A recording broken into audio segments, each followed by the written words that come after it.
There are some wild animals that aren't too hard to spot if you go to the places where they live. If you go to Yellowstone, you're pretty much guaranteed to see bison. Visit the Serengeti, and I promise you'll see zebras, giraffes, and elephants. But some of the creatures on our planet are known for being incredibly difficult to find. And I'm not only talking about the small things that you'd need a microscope to see. There are a few animals out there that are quite large, and yet still remain notoriously elusive. Almost like ghosts. I remember this one morning I get a call from my local support, my local guide, and he's like, come quickly to this and this place. And I went there, and he pointed in a direction, and he's like, look there, that's a snow leopard. And I was like, no, that's a rock. And after few minutes, that rock started moving, and I was like, oh yeah, it's a snow leopard. I will never forget that. This is Wild World. I'm Scott Solomon, and in this episode, we're trekking high up into the world's tallest mountains in search of the holy grail of wildlife and wildlife photography: snow leopards. The Himalayas are the highest mountains in the world. They span some 1,500 miles through the heart of Asia, from Afghanistan to China. They formed over the last 50 million years as the subcontinent of India drifted north to its current location and collided with Asia. Where these two land masses collided, the land was pushed up, forming the mountain range we know as the Himalayas. In fact, that collision is still happening. As the two continental plates continue pushing together, the Himalayas are being thrust higher and higher. That means that the summit of Mount Everest, the tallest Himalayan peak and the highest point on Earth at about 29,032 feet, actually gets about 2 millimeters higher each year. Having such enormous mountains makes much of the Himalayan region hard for people to access. While there are small communities scattered throughout the Himalayas and on the Tibetan Plateau, some of them at elevations exceeding 14,000 feet, the highest elevation areas are largely uninhabited because the conditions there are just too extreme. But that doesn't mean that nothing lives there. The Himalayas are home to some incredible types of wildlife that have adapted to the extreme elevations, thin air, steep slopes, and very cold temperatures. But living in the upper slopes of the Himalayas makes these among the most difficult wild animals to catch a glimpse of, and even harder to photograph.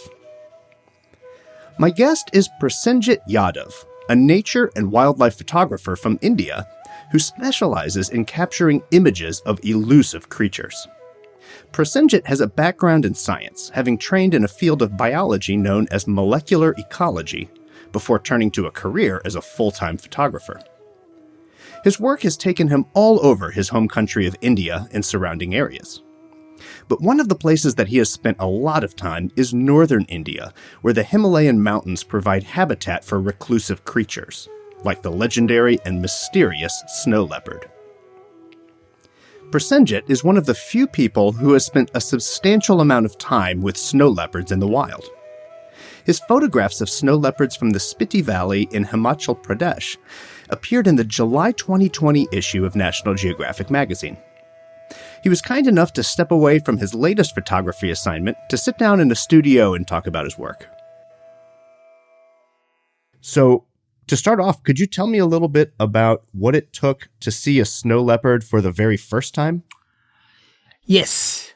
Seeing a snow leopard is a tricky job. You have to be at the right place at the right time. And if you are there, you'll surely see it. But the challenge is about getting there. We are talking about 4,500, 5,000 meters above sea level in minus 30 degrees, living in a tiny hamlet up in the Himalaya. I remember, I think I saw my very first snow leopard back in 2016 or early 17. I was working on a story which was supported by National Geographic Society. And my job was to photograph mountain goats. And I went up into the mountains hoping to see and photograph mountain goats. And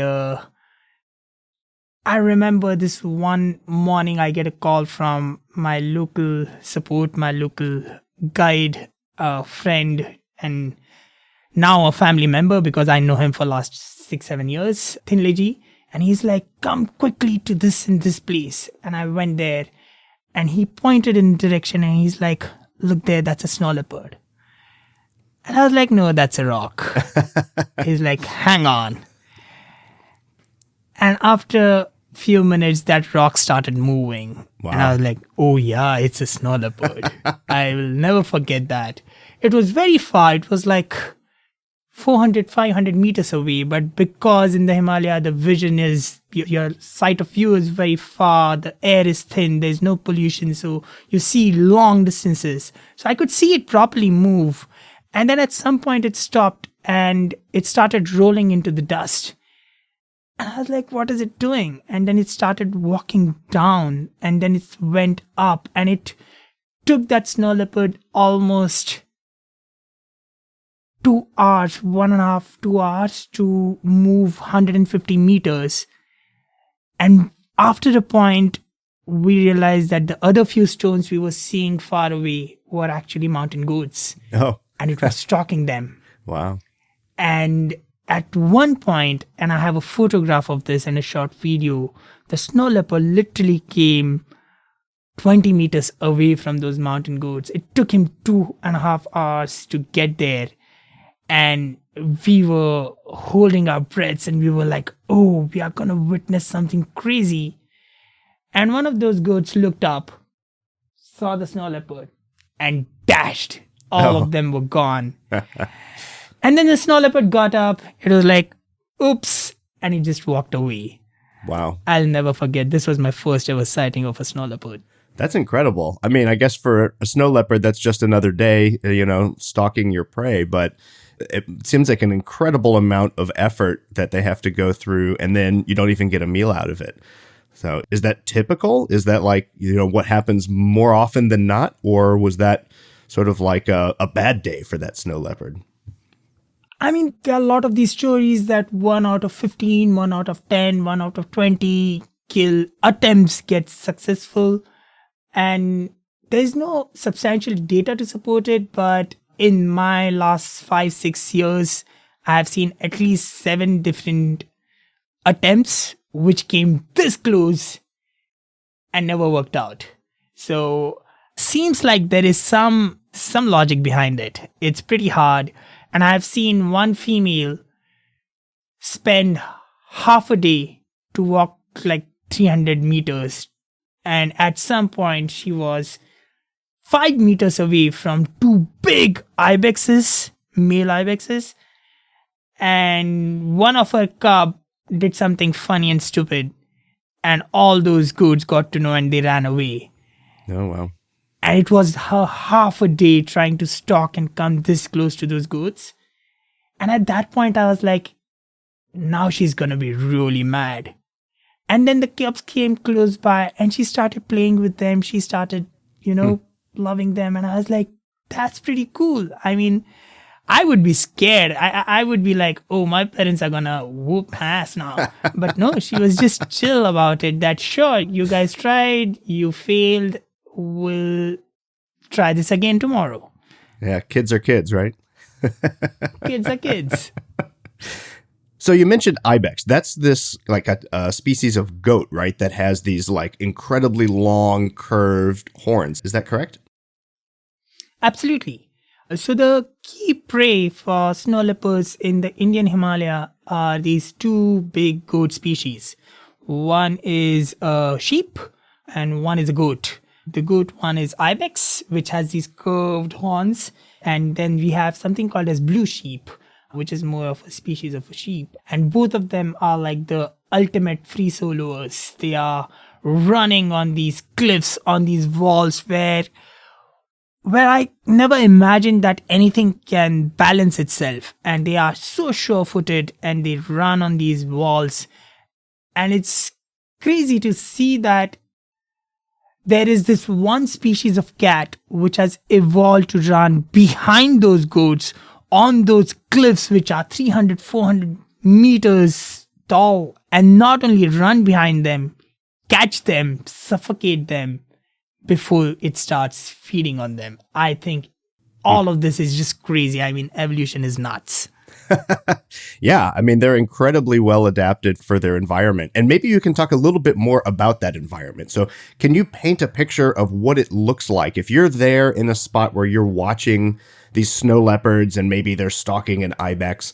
What does the larger landscape look like? I mean, you're way up high in the mountains. Like, what kind of altitude are we talking about? So I'll specifically speak about the place where I have worked extensively, which is Spiti Valley in the Himachal Pradesh of India.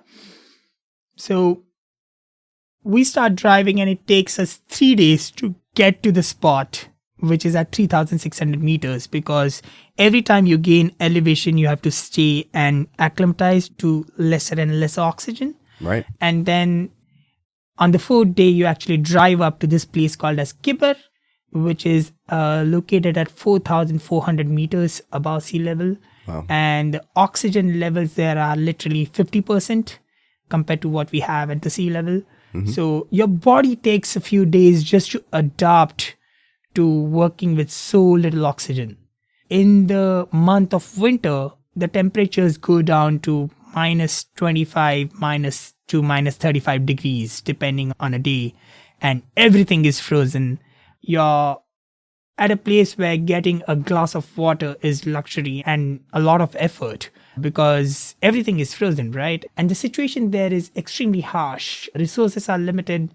Now things have improved for people those who live there, but the one question that comes to my mind all the time is what got into people's mind hundreds of years ago to go and start living there and have a settlement? There are these tiny hamlets. There's this one village which has close to 200 people living. There's another hamlet called as Tashigang where there are literally 20 people living.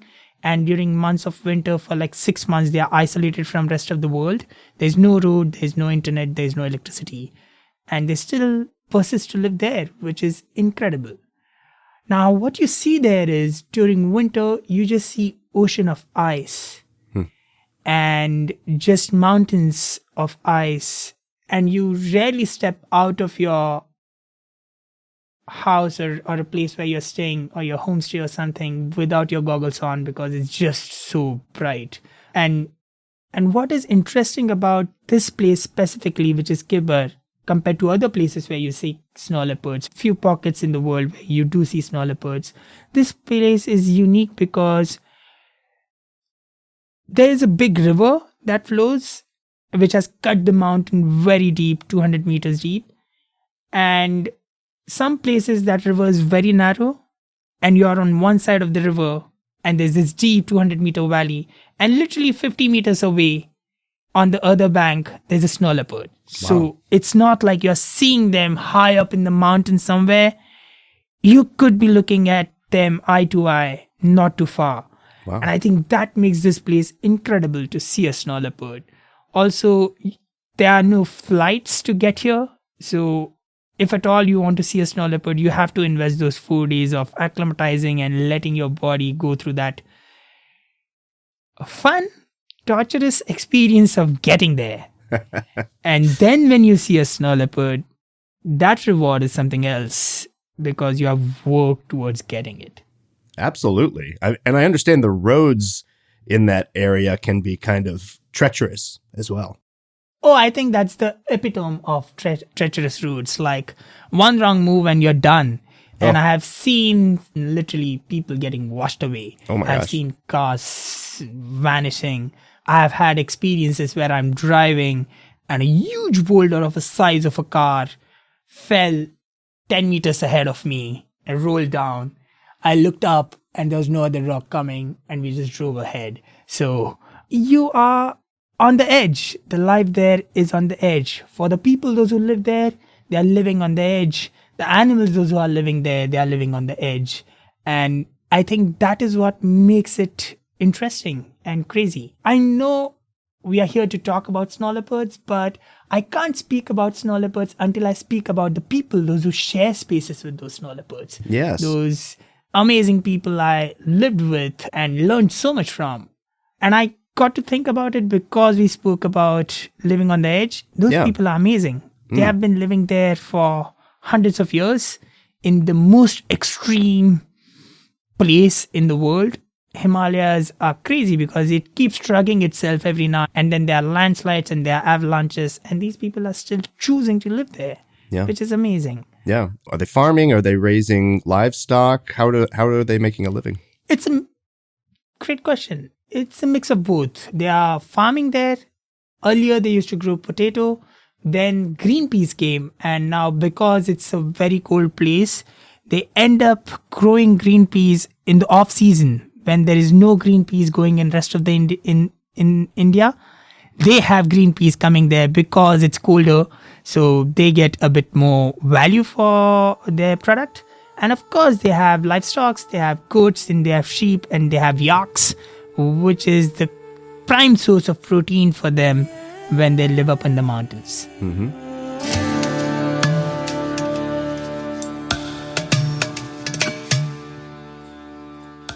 You're listening to Wild World. After a quick break, we'll talk about how local people's interactions with snow leopards have been changing in recent years.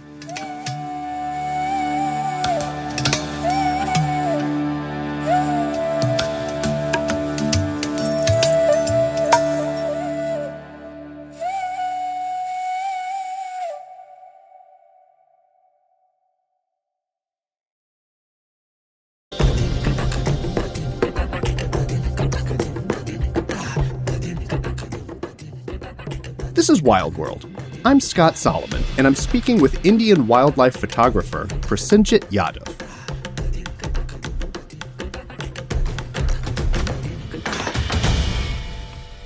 Now, there is one particular photo I've seen of yours, and this is one of the photos that was published in National Geographic in the July 2020 edition, which features several of your photos, amazing photos of snow leopards in this area you're talking about. There's one photo in particular that really stuck with me, and it's a photo of a snow leopard that has these piercing blue eyes, and it's eating I think it's a domestic sheep, and it's a kind of the blood from the sheep, this bright red blood contrasting with the blue of the eyes I thought it was stunning. But it also kind of highlights that sometimes these cats are attacking, local livestock. And so can you talk a little bit about how do local people interact with snow leopards? What do they think about them? Well, that's a great question. 20 years ago, snow leopards were just pests for these people.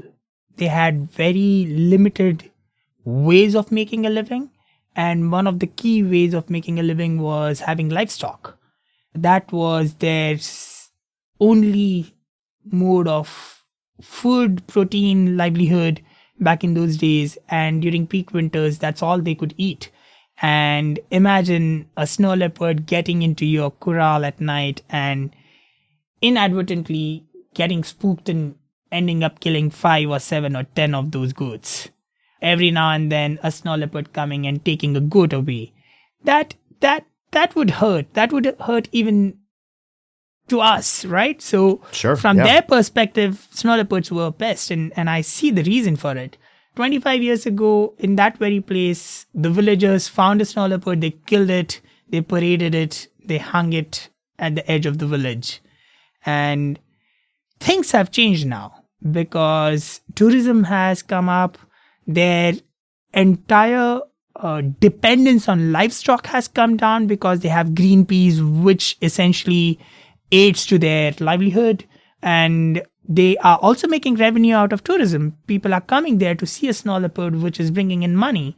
So their perception towards snow leopards have changed because of these two reasons. And the third, which is probably the most important, is the fact that there are these research organizations and government agencies which have come together and started this insurance program with the villagers, where the villagers end up giving some money, which is started by NCF, Nature Conservation Foundation's High Altitude Program.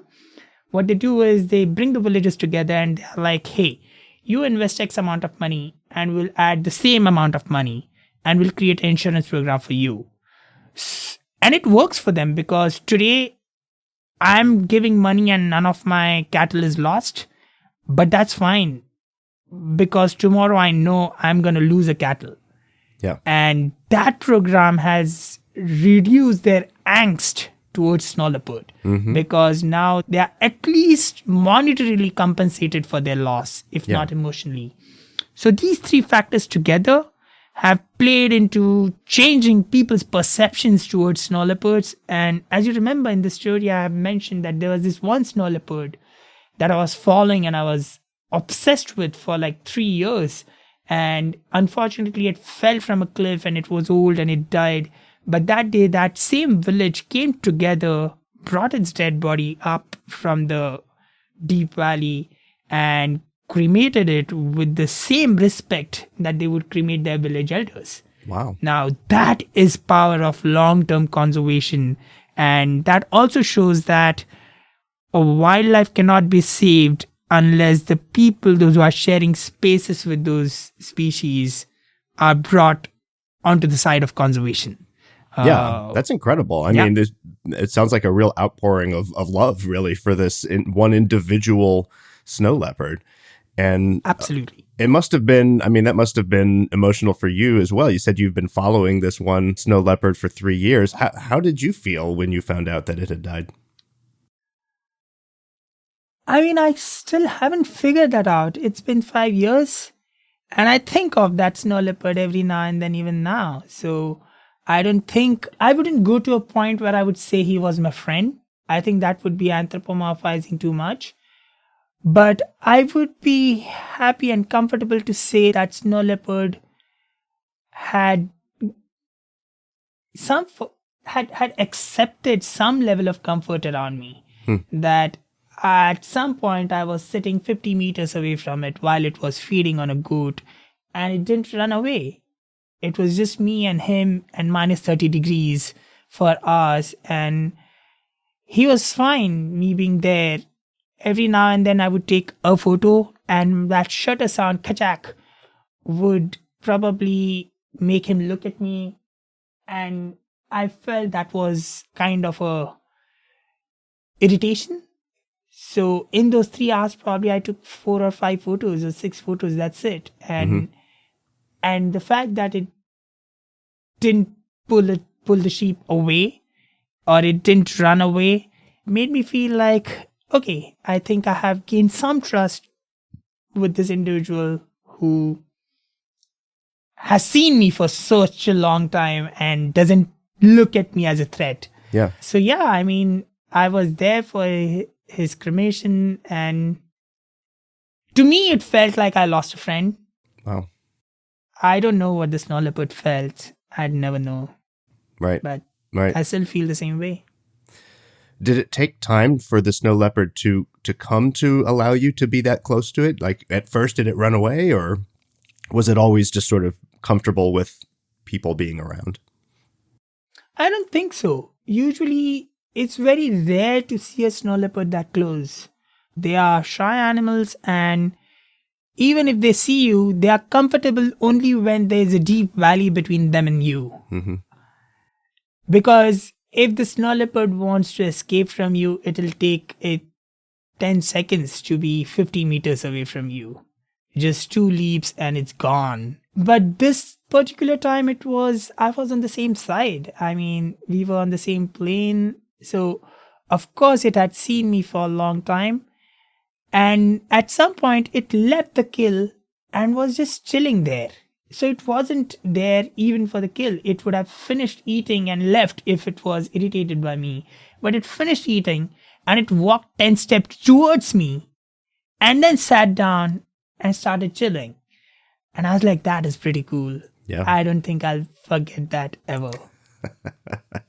Have you developed any sort of relationship like that with any other individual snow leopards, or with this? It sounds like this one was really special, unique. Yeah, I don't think I have. I honestly, really hard to even identify different individuals. They are 200-300 meters away.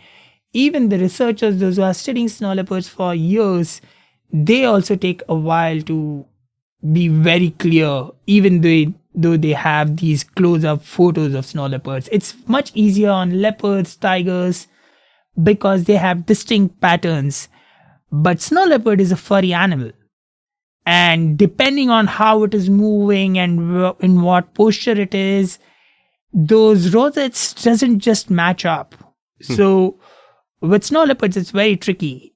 I could identify this one particularly because it had a chipped ear, and that was pretty clear. And that there was only one male of that size which had a chipped ear. I don't think I have developed this kind of relationship with any animal for that matter. Also, I think I had that opportunity because I was on that assignment. I had that opportunity to develop that relationship. I haven't gone back that long again after that. Yeah, yeah. Well, give us a sense for what it takes for you to document, an animal like a snow leopard, or snow leopard specifically, using photography. I mean, what kind of equipment are you using? Obviously, you've got cameras. Take us into an expedition with you. You're going to look for snow leopards. What kind of a kit or what kind of gear is in your bag with you? Oh, that's a great question. I wish I had a straight answer. It's messier. I remember the first time when I showed some photos of snow leopards to my then photo editor, Kathy Moran, who led the National Geographic Wildlife Division for decades. And she saw the photo and she's like, I want you to go back and photograph more snow leopards. And I was excited, at the same time scared. And she asked me, how many trips will you make? I was like, I'm moving up there. And I meant it. I drove and I just moved up into the mountain in that tiny hamlet at 5,000 meters in minus 30 degrees. But while I was going there, of course, I had my regular in-hand kit, which is a long lens and a bunch of camera bodies. But what I also specialize in is a remote photography, where I set up these camera traps, which are high-end cameras with multiple strobe lights and infrared beams, which lets an animal cut that beam and take its own photo. It's like a photo booth, but high up in the mountains in the most harsh conditions. And this was the first time those snow leopards were being camera trapped in this peak winter. So I had to develop new tech with help of a lot of photo engineers, and I get a lot of support from National Geographic as well as a lot of my engineering friends. If I start naming them, 1 hour will just go into naming all those people. But literally, right from developing a special wire which can sustain that kind of cold, which won't go brittle and break, to developing sensors which would be accurate in that cold and all of that.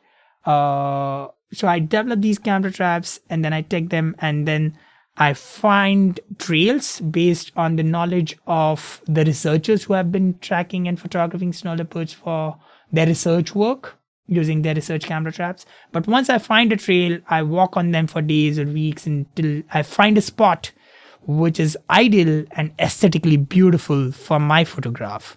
And then it takes anywhere between 2 to 6 hours to set up one of those camera trap setups. Wow. And many of these trails and many of these cameras would get one hit a month. That is, a snow leopard would walk on that trail once in 20, 25 or 30 days. So I was looking at one picture every month on one of my 5 cameras. And then on that very day, something would go wrong. As the Murphy's Law goes. Sure. Either it has snowed on the lens, or one of the flashes didn't fire, or the camera is dead, or there's some dust which is sitting on the lens. And when all the tech is right, maybe the snow leopard looked funny, or it was standing funny and its tail was a little cut out of the frame. So that's the reason why it took a long time. But that's what I have in my kit. My kit is not just a camera backpack, it's just 2 vehicles full of gear which I operate with. Wow. That's incredible. And so I have to ask, because you've said, you're doing this with, these extreme cold conditions, and it sounds like this is typically in winter. Why not go in the warmer months when maybe it's a little less extreme? Yeah, warmer months are cool and easier. It's just that I wanted to do this in winter because I wanted those photos in the peak winter in the snow, and it wasn't done before that. One of my senior photographers, Steve Winter, had done a story on snow leopards, which was majorly done during summer, and it snowed during his work as well. But and I have a lot of respect for his work. But I was like, that's done. How can I take a tad bit? How can I take his work a tad bit forward? Mm-hmm. Well, what are some other kinds of, interactions or wildlife or animals that you've seen, working in this region of northern India in the Himalaya? Oh, although it is a cold desert, the species diversity is amazing there. Of course, there are a lot of birds, but along with that, you get these weasels and you have wolves and you have red foxes and you have different kind of mountain goats. The area where I work, there are no bears, but at a bit of a lower elevation, there are brown bears and black bears, which also share spaces with snow leopards. So yeah, I mean, there are lammergeiers, which is like a bearded vulture. So yeah, the species diversity is amazing, and every now and then you'll also get feral dogs and you'll get yaks and you'll get sheep and you'll get some people coming. And during summers, once in a while, I've had tourists from foreign countries coming and seeing my camera trap and just dancing in front of it for like 15 minutes till my batteries went off. I have those photos and I'm definitely looking forward to that lady and gentleman because they completely drained my batteries. Oh, no. Wow.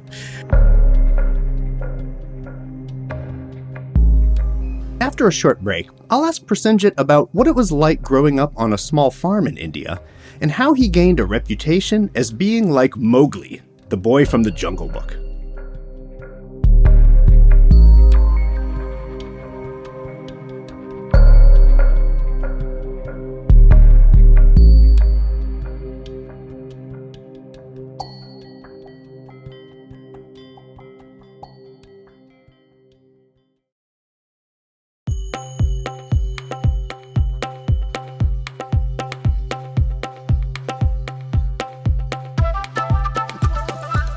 Welcome back. My guest is wildlife photographer Prasenjeet Yadav.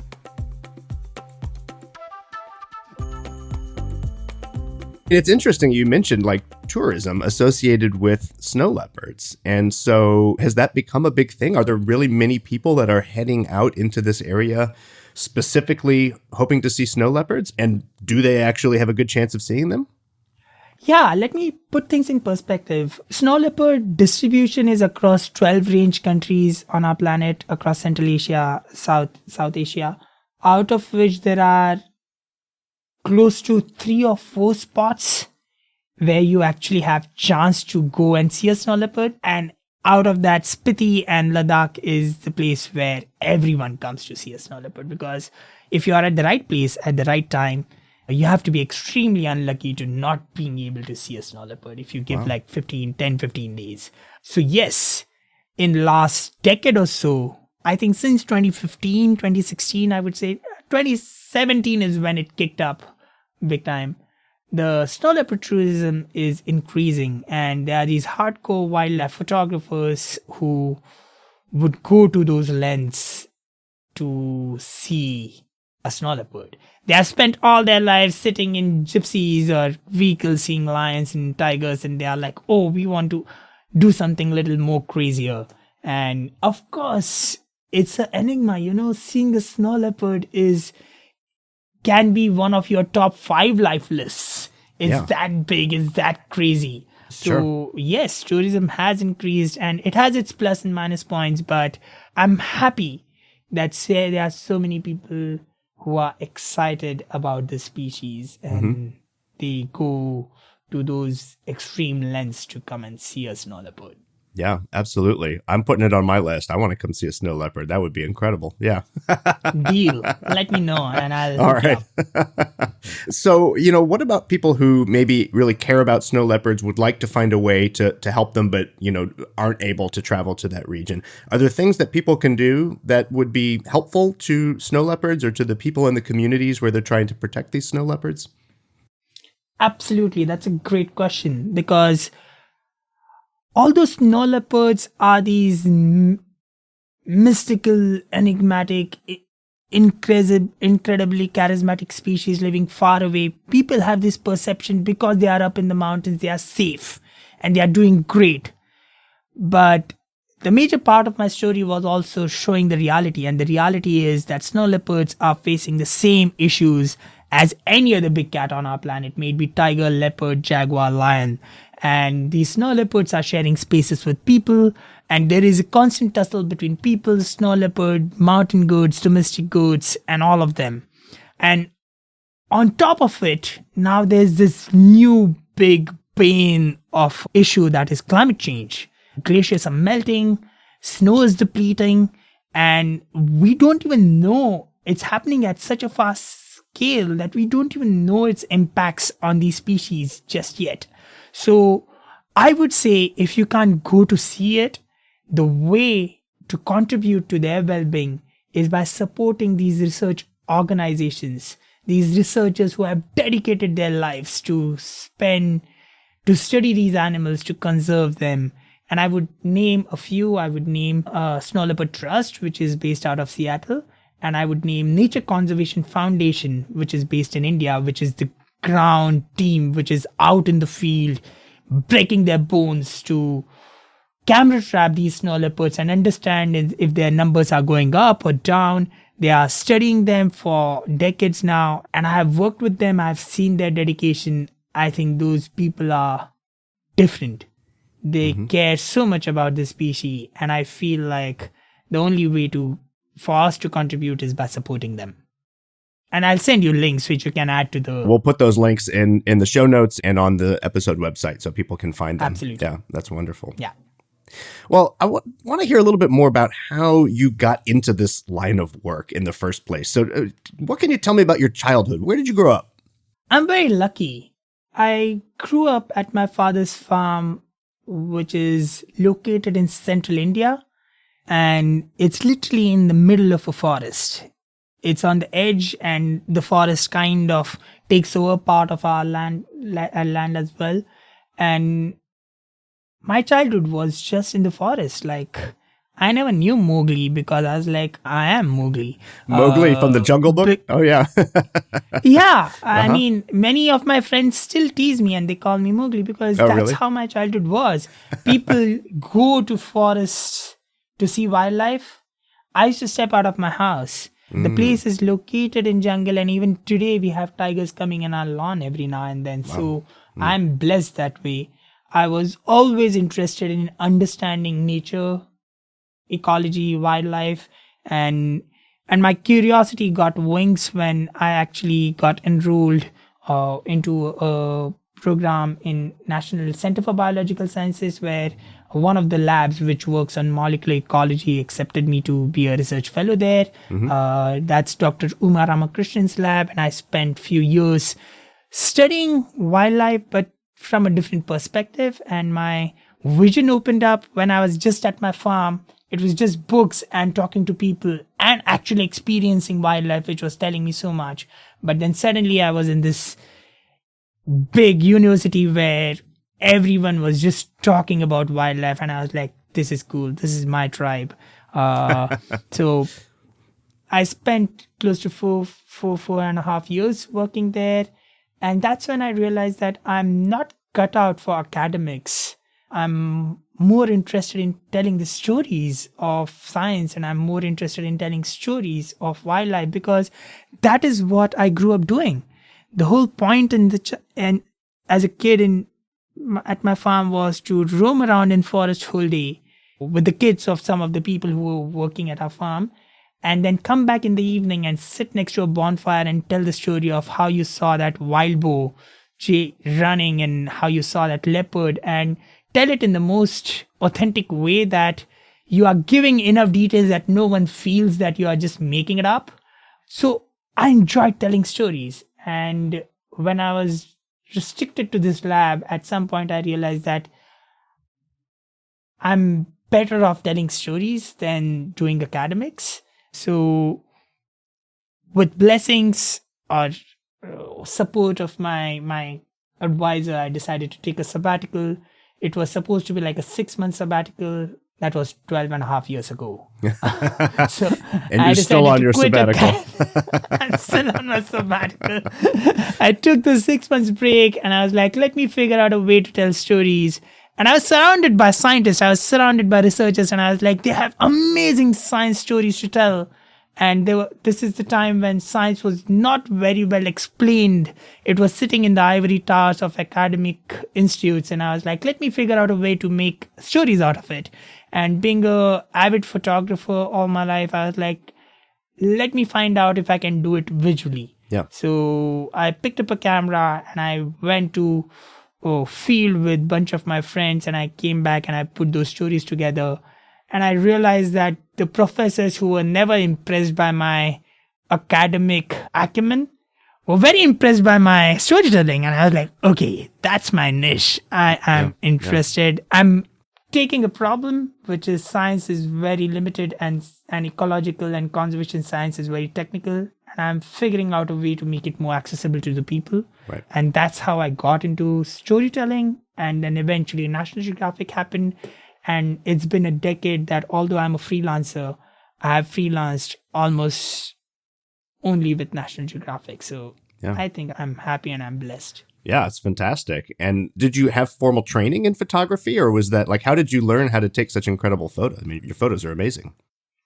I don't have any formal training in photography. Wow. I picked up a camera and I started working, and I started working with some of my friends who were better at photography than me, and I started learning from them. And at some point when I got plugged into the National Geographic circuit, I think if you're obsessed about something, you don't need a formal training because everything becomes a formal training. You're actually formally learning everything. Every moment of your time, you're trying to solve one or another problem.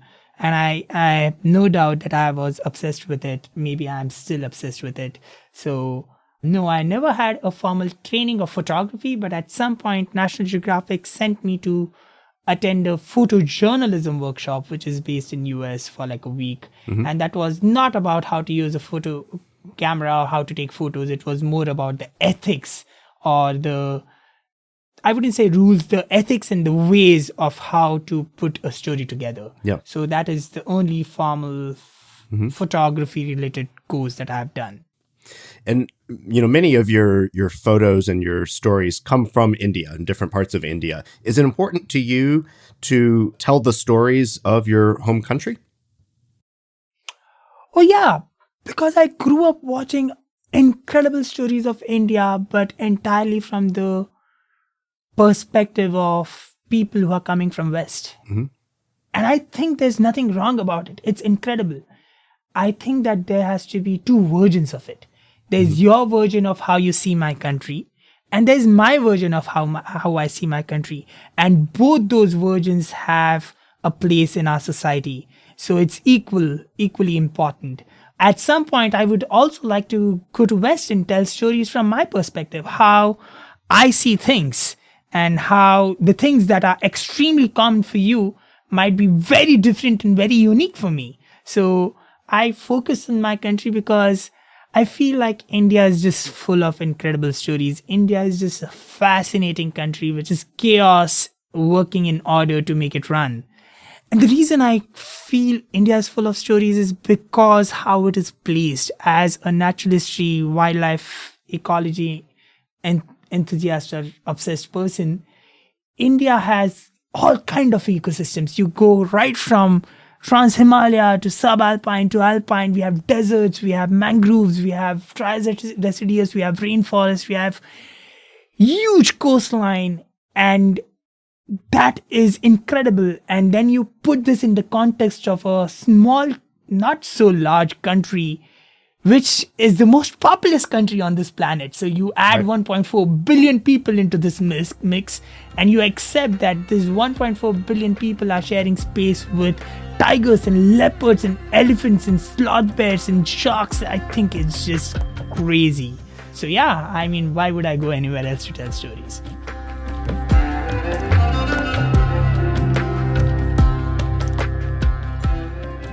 This is Wild World.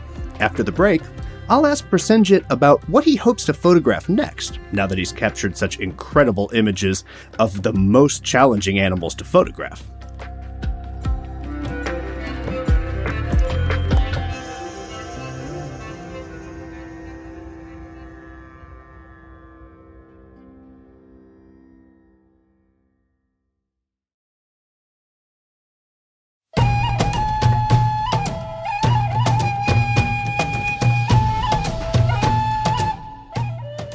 Welcome back. I'm speaking with Prasenjeet Yadav about his work as a wildlife photographer in his home country of India. So what do your friends and family, and they said they call you Mowgli from the Jungle Book. I mean, how do they look at the work that you do? And, and I'm also curious, like, how do people from your hometown or people that you interact with, what do they think about nature, about wildlife and the stories that you're telling? Are they familiar to people? Are they surprising? How do people connect with your work? That's a very interesting question. I think over time so in India, everyone has some clue about wildlife. It's very hard to find someone who has no connection with wildlife, Even in urban areas, even in cities like the most crowded city like Mumbai, on the peripheries there are leopards moving. In Bangalore there are leopards moving, and there are cobras, and there are vipers, and there are snakes, and there are squirrels, and so this is all wildlife. So commensal or non-commensal, everyone is surrounded by wildlife, and the people, those who are a tad bit more interested, have gone on some safari at some point and have gone to some forest and have seen wildlife. So it's a humbling experience that everyone knows a little bit about something and everyone has those stories. But even within India, the fact that India is so diverse, I always have something different to tell to different people. If I'm in South India, I have stories about Himalaya. If I'm in Himalaya, I have stories about Central India. If I'm in Central India, I have stories about Northeast, and I have stories about islands. So not everyone has gone everywhere. And because my work allows me to go to crazy places, I think I have different versions of stories and I have something different for everyone. What is something that you think that people who aren't from India or haven't been to India would be surprised by about India, and particularly maybe about, nature, wildlife? You talked about how diverse it is, right? You've got all of these different ecosystems. Are there sort of misconceptions or things that you find people just aren't aware of? I mean, for the longest time, India was seen as a country of temples, tigers, and Taj Mahal. And trust me on that, India is so much more than that. If we think about wildlife, the kind of diversity we have in this country is enormous. And if we think about people, culture, I think everything is just a lot. And yes, it is a loud country. And yes, it's a very bright country. And yes, people like to talk a lot. And it has its ups. And I have no doubt about all its lows and downs. I'm the first person who would be like, oh, this is really messed up about our country.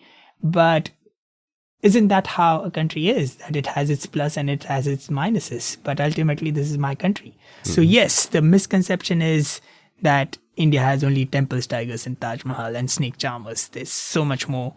You come here and you'll know. So, I have to ask, we were talking before about snow leopards, and snow leopards have this kind of reputation as being the ultimate animal, the ultimate wildlife for a nature photographer, for a wildlife photographer to be able to see and to photograph. And you've done that incredibly well, as we've talked about. So what is something that you are dreaming about seeing or photographing? What's your sort of like the ultimate thing that you would hope to someday get to see, get to photograph? I feel I'm in that phase in my career or life where I feel like, okay, as a kid who grew up in a tiny farm in central India, who had no clue how to speak English I didn't speak English till I was 18, 20. Even my wildest dreams as a kid were not as wild as the life I'm living today. Wow. And I mean it. I'm not saying this. I really mean it. Never. I couldn't have imagined what I'm doing today. So, and on top of it, when I actually started seeing the world, the few species or the few stories that I thought would be something that I would want to do in 20 years down the line, 25 years down the line, I'm actually doing them. So I don't know what a dream species is anymore, because I have been lucky that I've done a lot and I've gotten those opportunities actually to be able to do it. So I don't think of species anymore. My dream is to work in all these different ecosystems in the country. I think that seems like more that seems like something I'm more excited about instead of a species, different ecosystems, because that's what is going to teach me so many things. That's going to help me learn so many different aspects of ecology. When I pick a project, even today, I have to justify it to myself that is this something worth doing? Because I have to tell myself that I left and I stepped out of a very prestigious research institute where I could have continued doing research. And I have to justify that, no, this is worth it. This is interesting. So yes, different ecosystems is what I would want to do. Well, it's amazing that you're getting to do something that is, something that you couldn't even conceived of when you were a kid, and that you seem to be really enjoying it. So that's awesome. You couldn't wish something better for anyone to achieve in their lifetime. So congratulations. I'm blessed. I'm either obsessed or blessed, or I'm blessed to be obsessed. I don't know how to put it, but yeah. Well, when you get to do something that is also your obsession and it's a way to make a living, then that's fantastic. Well, I think we're nearing the end of our time, but is there anything that we haven't talked about yet that you'd like to talk about? Anything else we should mention? Yeah, I would like to mention that currently I'm working on a story for National Geographic, which is supposed to come out end of September, early October. And I would request all of you to keep an eye out for that story. Something I have dreamt of and obsessed about for decades, and finally I get to do it. I've been working on it for the last 2.5 years. Wow, for 2.5 years. That's incredible. Well, very exciting. I look forward to learning more and to seeing it when it comes out. And thanks so much for being a guest on Wild World. This has been really fantastic. Thank you so much, Scott. I really appreciate you.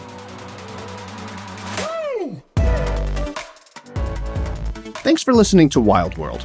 To see some of Prasenjeet Yadav's incredible photographs of snow leopards and other wildlife in India, visit his website, prasenjeetyadav.com. That's PRASENJEETYADAV.com. You can also follow him on Instagram at prasen.yadav, prasen.yadav. This episode was made possible in part by the Explorers Club, a multidisciplinary society dedicated to the advancement of field research, scientific exploration, and resource conservation. Learn more about their work at explorers.org. Wild World is all about exploring the natural wonders of our planet through the voices of the people who explore, study, and protect them. You can listen to more episodes and see photos of our guests and the places they work by visiting our website, wildworldshow.com. You can also listen on YouTube or your favorite podcast platform. Follow us on social media using @WildWorldShow. Wild World is produced by 3Wire Creative. That's it for this episode. I'm Scott Solomon.